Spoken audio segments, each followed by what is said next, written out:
dia, tudo bem com vocês? E o tema de hoje do Cresce Esclarece, o que o Cresce pode e não pode fazer por você. Você sabe? Você tem ideia? Então, a discussão vai ser boa hoje. Nós trouxemos o nosso assessor jurídico aqui do Cresce, o Dr. Milton Moreira. Tudo bem, Milton? Tudo excelente. Bom dia, Sônia. Bom dia a todas as corretoras, a todos os corretores de imóveis, a todos os internautas que nos acompanham. Mais uma vez é um prazer estar participando aqui do programa Cresce Esclarece. Vamos começar falando com o Dr. Milton. Qual é a personalidade jurídica do Cresce? Vamos explicar melhor para o corretor, porque eu acho que eles têm muita dúvida com isso, né? O Cresce São Paulo, o Conselho Regional de Corretores de Imóveis do Estado de São Paulo, é uma autarquia federal, né, com personalidade jurídica de direito público. O Conselho ele regulamenta e fiscaliza a profissão de corretores de imóveis e defende os interesses da categoria, né, como um todo, perante o Poder Judiciário, nas questões que podem envolver aí, a toda a profissão.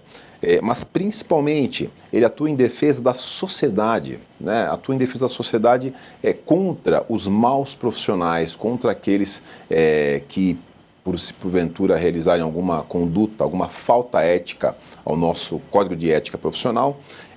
O Cresce atua imediatamente aí em favor da sociedade, daquele que realizou alguma denúncia, enfim. Basicamente, essa é a atuação, a razão de ser do Conselho de Fiscalização. O Cresce existe para regulamentar, para fiscalizar, para disciplinar a atividade, não é isso? Excelente, exatamente, para disciplinar principalmente contra aqueles maus profissionais. Ok. E quem é que fiscaliza o Cresce? O Cresce fiscaliza os corretores e os pseudo-corretores, né? E quem é que fiscaliza o Cresce além do COFES? Perfeito. Além da atuação do Cresce em regulamentar e fiscalizar os profissionais, né, corretores e corretoras de imóveis, ele sofre o controle externo. Controle esse realizado pelo Tribunal de Contas da União, TCU, no qual presta contas ao Ministério Público Federal em eventual questionamento realizado, mas principalmente ele sofre o controle dos próprios inscritos, né? Dos corretores e corretoras de imóveis que eventualmente questionam alguma conduta ou algum ato praticado pelo Conselho. Então, há o controle externo, sim, desses órgãos, mas, repito, principalmente do corretor e corretora de imóvel, você que nos assiste, que acompanha, né, que milita, que atua em favor aí do crescimento da profissão. Então, na verdade, às vezes o próprio corretor está em casa, ele não tem muita noção do que da prestação de contas que o Cresce faz, né? De obedecer a um tribunal de contas, de obedecer ao Ministério Público, né? É um órgão público, né, doutor? Sem dúvida. É muito sério isso, né? Claro, muito bem colocado, Sônia. É uma autarquia federal que regulamenta e fiscaliza, mas que sofre, sim, controle externo. Então é importante, né, que aqueles interessados acompanhem, se tiver alguma dúvida também, alguma sugestão, encaminhe através dos nossos meios de contato, né, o Fale Conosco, o Fale com o Presidente, que através desses contatos temos uma atuação muito forte para responder aí a eventuais dúvidas. É normal a gente ouvir das pessoas que o corretor de imóveis ele é associado, ele é filiado ao Cresce. Está correto isso, doutor? A maior parte, né, dos corretores de imóveis, eles praticam um equívoco de achar que são associados ou filiados ao Conselho de Fiscalização. Na verdade, esse interessado em ingressar na profissão de corretor de imóveis, ele é inscrito, né, mas ele é inscrito até por uma obrigação legal da Lei 6.530, para o exercício da profissão. E a lei também estabeleceu que para essa inscrição é obrigatório o curso de técnico em transações imobiliárias. Então, para o exercício, há essa obrigatoriedade de inscrição, diferente daquela associação ou filiação a determinada associação, enfim. Para que fique claro, né, você corretora, você corretor de imóveis, você é inscrito no Conselho. E inscrito por uma obrigação legal para o exercício da profissão. Então, se eu utilizar, por exemplo, o termo associado ou filiado, isso dá a entender que eu não sou obrigada a ser filiado ou estar presente dentro dessa entidade, não é isso? A nomenclatura, né, associado ou filiado, a gente pode considerar também de livre iniciativa, né?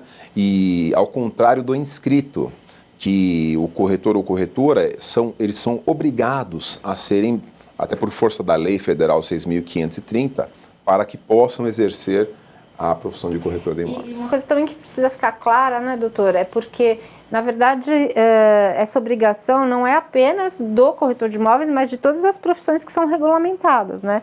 Perfeito, Todo excelente. profissional que é regulamentado, que tem um conselho, ele também precisa ser inscrito nesse conselho, né? Exatamente, né? Cada profissão tem a sua lei de regulamentação e, sem dúvida alguma, essa lei prevê os requisitos obrigatórios para o exercício da profissão e que, independente da profissão, sem dúvida, é obrigado à inscrição para o efetivo exercício, né?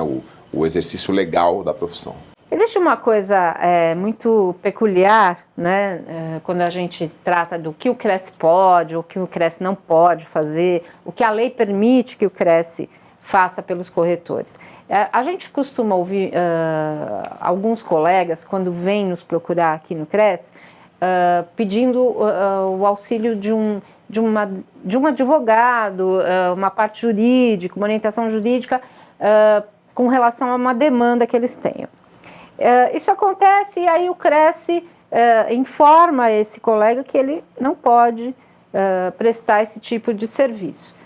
E aí os corretores às vezes não entendem, eles cobram do CRES, por que eles têm que pagar anuidade se o CRES não pode oferecer esse auxílio jurídico, vamos dizer assim.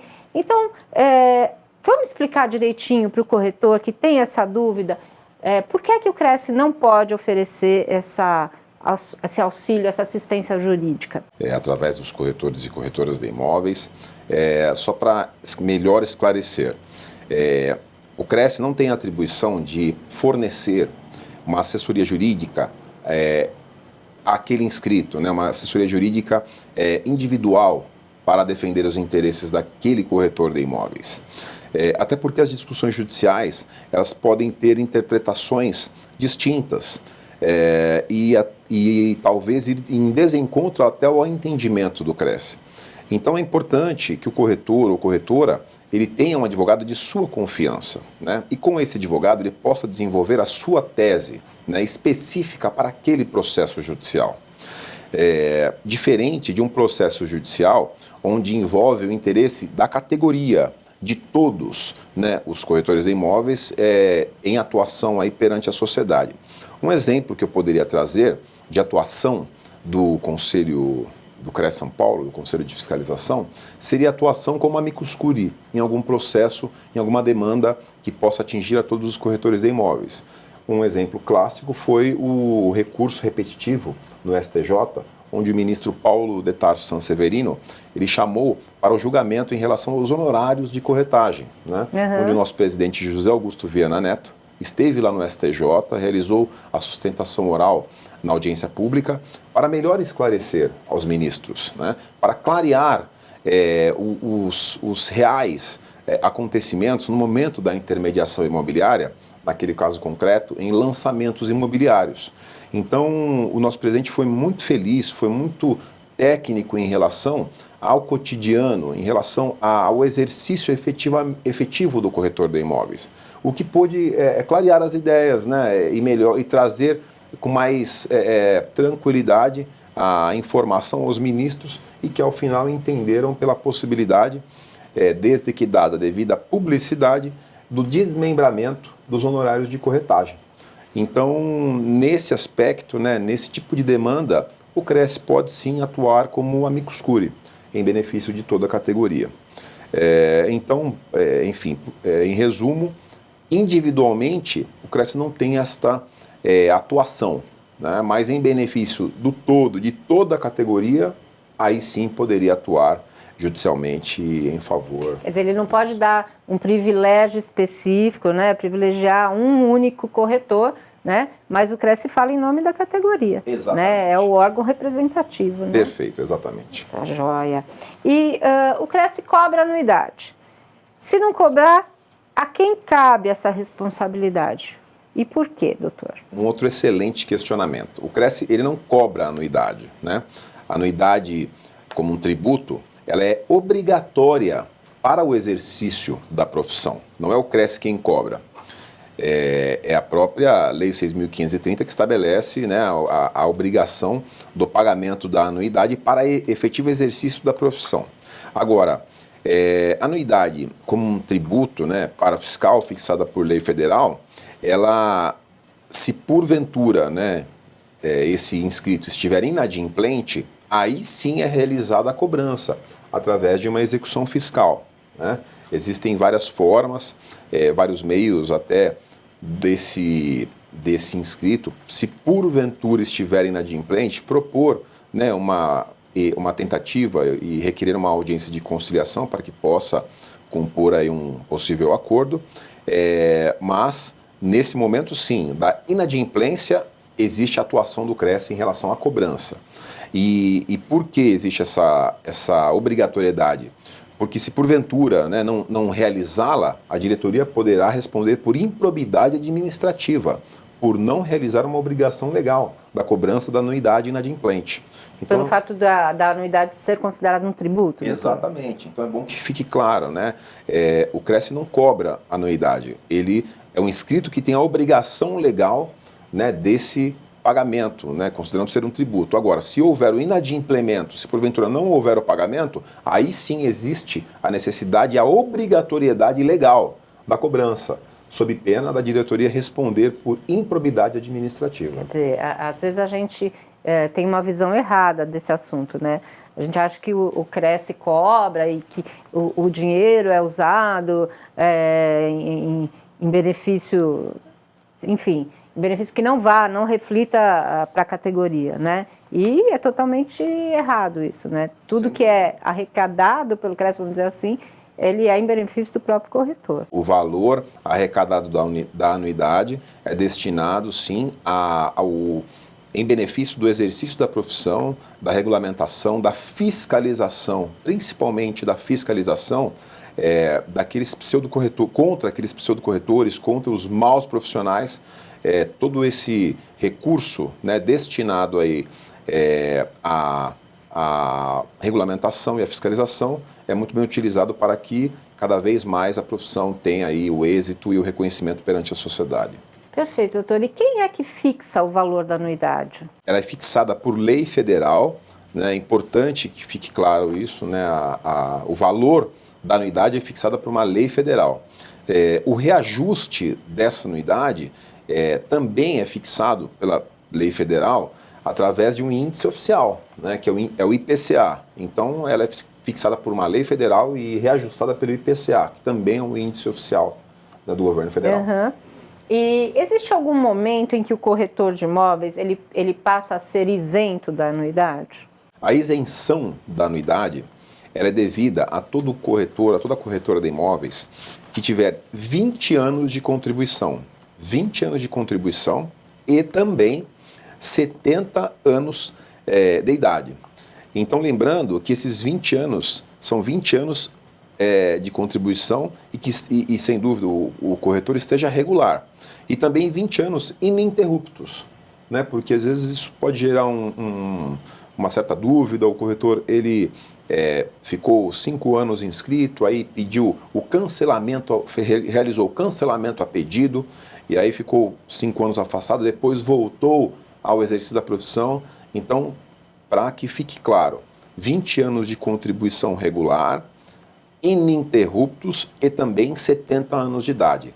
Aí sim, essa corretora de imóveis, eles farão jus ao benefício da isenção da anuidade. Mas se eu tiver só 70 anos e não tiver esses 20 de contribuição, eu posso ser isento? Como é que funciona? Não pode. Se completar os 70 anos de idade e não possuir 20 anos de contribuição regular, aí não faz jus ao benefício da isenção. Tem que ser as duas coisas juntas. São requisitos obrigatórios, são dois requisitos objetivos. 20 anos de contribuição regular e 70 anos de idade. Preenchidos esses dois requisitos objetivos, aí sim Você corretor, fará jus ao benefício da isenção. E ele vai ser isento da anuidade, mas e com relação às taxas e emolumentos? Ele também tem essa isenção? A isenção, ela abrange apenas e tão somente a anuidade. As taxas e emolumentos, né, como por exemplo um pedido de certidão, não contempla a isenção. Esse corretor beneficiado, né, esse corretor que completou os 20 anos de contribuição regular e possui 70 anos de idade e que foi isento da anuidade, ele não possui a isenção das taxas e emolumentos, porque o custo, né, dessas taxas e emolumentos é para os atos administrativos, para os processos administrativos que terão início aí quando desse requerimento. Então, só para esclarecer, taxas e emolumentos não possuem isenção para aqueles que possuem a isenção da anuidade e atingiram aí os 20 anos de contribuição regular e 70 de idade. Doutor, tem muito corretor que tem dúvida com relação a parcelamento de pagamento, né? Parcelamento da anuidade, parcelamento de multa.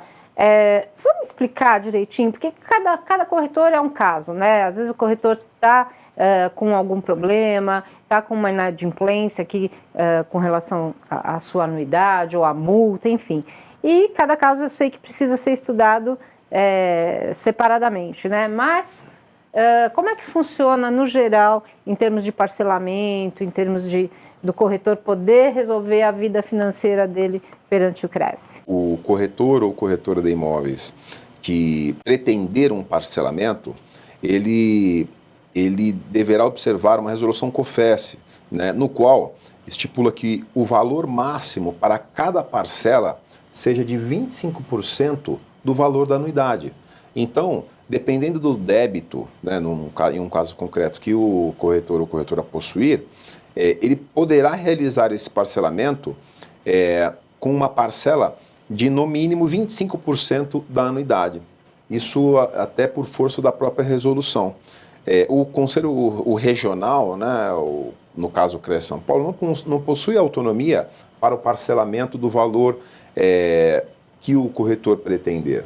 Então é importante que você, corretor ou você, corretora, se porventura estiver disposto a realizar um parcelamento ou possuir algum débito, você pode mandar um e-mail, pode entrar em contato com o Conselho através de um dos diversos meios de comunicação para que nós possamos realizar uma análise, né, do total do débito existente e também da possibilidade do parcelamento, né? Lembrando que a parcela não pode ser inferior a 25% da anuidade vigente. Então, por força dessa resolução, que é a 1177 de 2010, não há essa possibilidade. Mas eu realizo um convite para você que tem interesse ou quer conhecer as possibilidades de parcelamento, por favor, entre em contato com o CRES São Paulo. Eu tenho certeza que o departamento responsável irá verificar as possibilidades de parcelamento e irá responder com muito prazer, até para que você também possa resolver aí essa eventual pendência financeira. Muitos corretores perguntam se o numerário, se tudo que o CRES recebe fica para o CRES. Como é que funciona isso? Especificamente em relação à anuidade, obrigatória para o exercício legal da profissão. 80% desse valor é destinado ao Conselho Regional, no caso aqui é o CRES São Paulo, seja a anuidade da pessoa física ou jurídica, e 20%, né, do valor da anuidade destinado ao Conselho Federal, também, seja a pessoa física ou jurídica. Então 80% Conselho Regional, 20% Conselho Federal. Em relação às taxas e emolumentos, aí vai depender de cada requerimento, né? Existem algumas taxas que o valor é destinado integralmente ao regional, no caso o CRES São Paulo, e algumas existe essa fração de um percentual ser destinado ao Conselho Federal e um percentual ficar aqui destinado ao Conselho Regional. Lembrando que o valor das taxas e emolumentos, eles são destinados exatamente para aquele ato administrativo, para o custeio, né, de toda aquela aquele procedimento administrativo, no caso, se for um processo inscricionário, a autuação do processo, a tramitação, enfim, para que se possa custear todos esses atos. O CRES recentemente fez um leilão público para vender os carros da frota de fiscalização, da frota, os carros antigos, né, da frota. E a minha pergunta é a seguinte: existe a possibilidade, doutor, do CRES vender diretamente para o corretor um carro, negociar formas de pagamento, enfim, valores? É possível se fazer isso? A lei permite? Esse foi um grande questionamento, né, realizado pelos corretores de imóveis em razão do CRES ter realizado um procedimento de leilão para a alienação de alguns veículos, né, aqui de patrimônio do Conselho em razão da troca, da substituição da frota para os agentes e, enfim, para o uso interno do Conselho. A alienação, né, do patrimônio, né, desses veículos, ela deve respeitar os princípios de direito administrativo, né, como principalmente o da publicidade e o da transparência. O Conselho elegeu a modalidade licitatória de leilão. Então, houve um processo licitatório para a contratação de um leiloeiro oficial, né, devidamente inscrito, né, no seu órgão regulador, que é a JUSESP, para que pudesse realizar um leilão oficial, né, com chamamento público. Houve a publicidade no site do CRES, também a publicidade no próprio site do leiloeiro oficial, para que todos aqueles interessados pudessem ter a chance e a oportunidade de adquirir esse veículo mediante aí o melhor lance.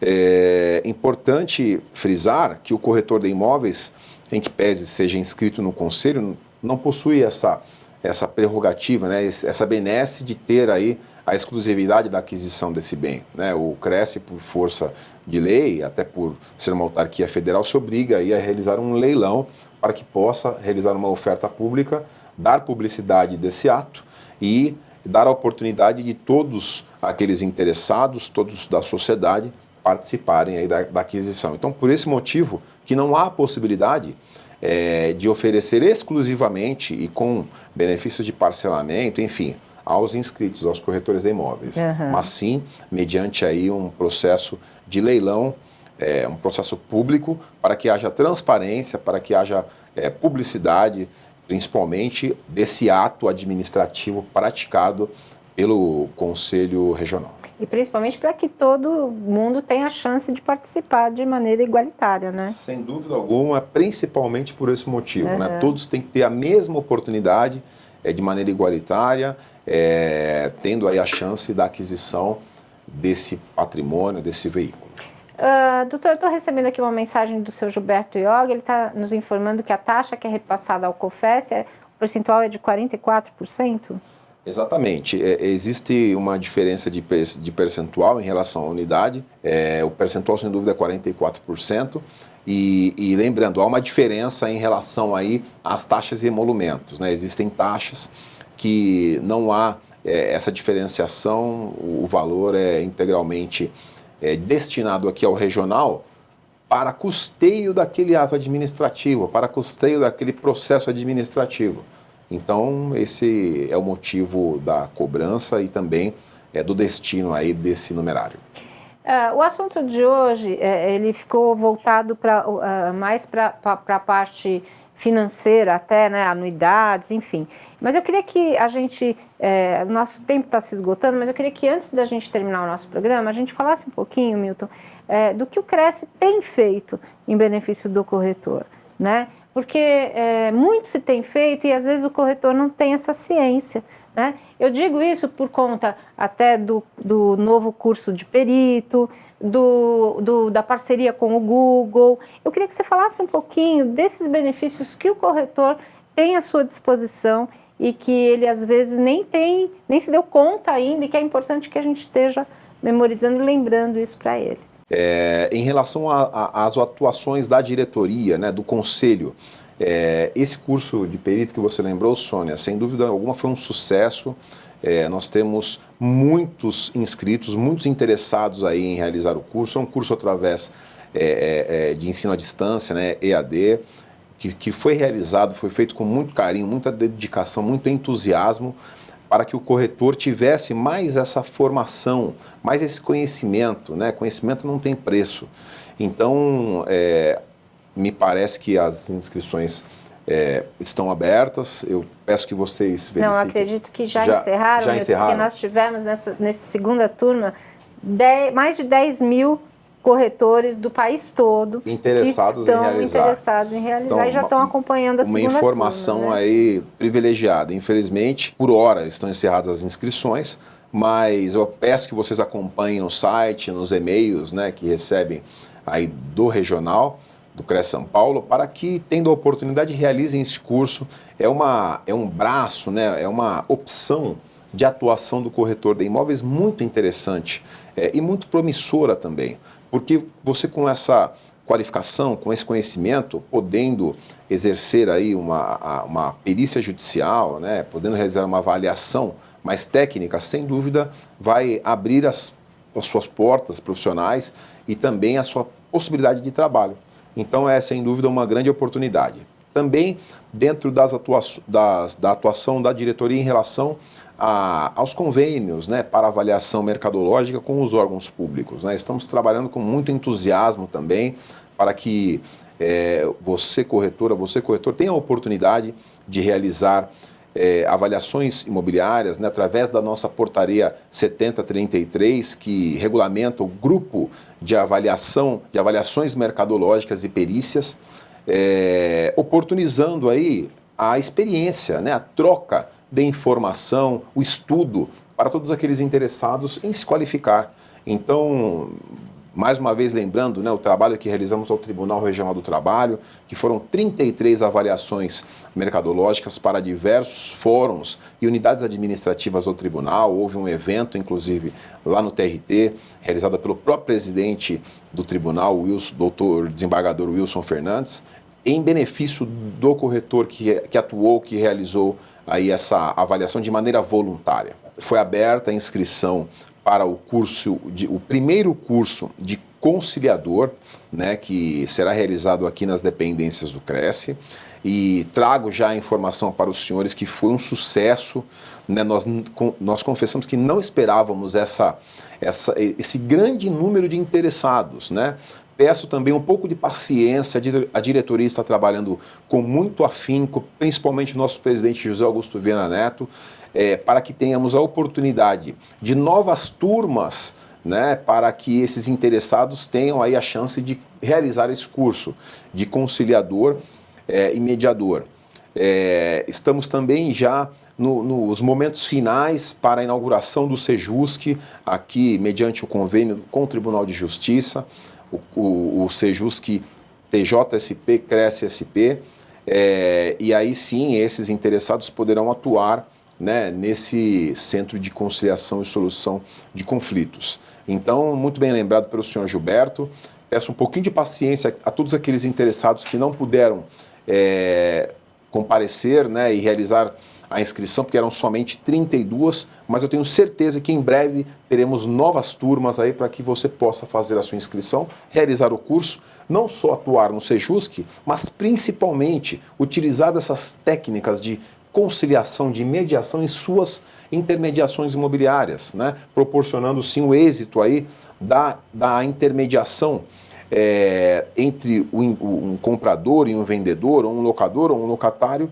alcançando o resultado útil dessa intermediação para que você possa aí sim fazer jus aos seus honorários. Eu faço um pedido, né, a todos os corretores, a todas as corretoras, para aqueles que ainda não possuam o e-mail, né, @cresce.org.br, é importante que você realize, né, o cadastro desse e-mail, para que o Cresce tenha a oportunidade de ter o contato através desse e-mail, para que você possa levar à sociedade esse e-mail que demonstra que você também é inscrito no conselho, considerando, né, quase uma identidade, né, profissional. Né? E também para que você tenha a oportunidade de realizar os cursos, né, através do sistema EAD, que é o ensino à distância, né, lembrando também a parceria e o convênio que o CRES São Paulo possui com o Google, e que fornece a você, corretor, diversas ferramentas. O Google Class para realizar o curso de perito, como exemplo,